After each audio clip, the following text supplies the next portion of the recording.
ओळख. राजाचे आगमन झाले होते. लोक रांगेत उभे होते. राजांच्या मनात प्रजेबाबत आस्था होती, कारण तो राजा प्रजेचे हित जाणणारा होता.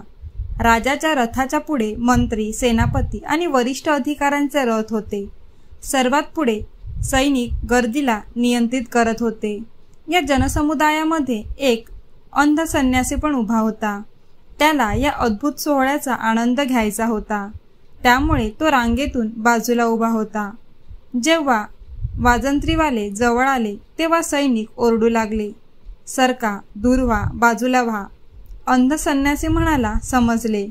मंत्र्याचा रथ आल्यावरही त्याने संन्याशासहित सर्वांना तसाच दूर होण्याचा आदेश सुनावला. संन्याशी परत उत्तरले, समजले.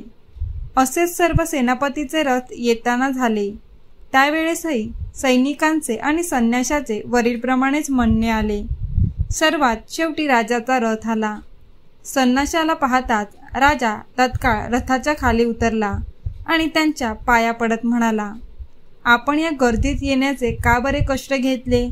आपण जर आज्ञा केली असती तर मी तुमच्या आश्रमात येऊन तुमची भेट घेतली असती. संन्याशी यावेळीही म्हणाला, समजले.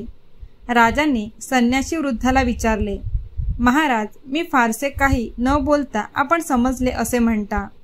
तेव्हा संन्यासी म्हणाले, आपल्या या सर्व लावण्य लवाजम्यात मी फक्त आवाजावरूनच, उच्चारावरून आणि बोलण्याच्या पद्धतीवरून काही निष्कर्ष काढले. ते माझे बरोबर आले.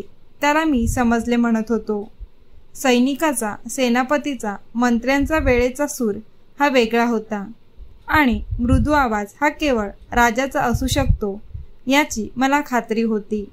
राजा मनातून काय समजायचे ते समजला. त्याने त्या अंध संन्याशाला रथातून आश्रमात सोडण्याची व्यवस्था केली. तात्पर्य: विनम्रतेतून महानता प्रकट होत असते. त्यामुळे कितीही उंची मिळाली तरी अहंकारापासून दूर राहता आले पाहिजे.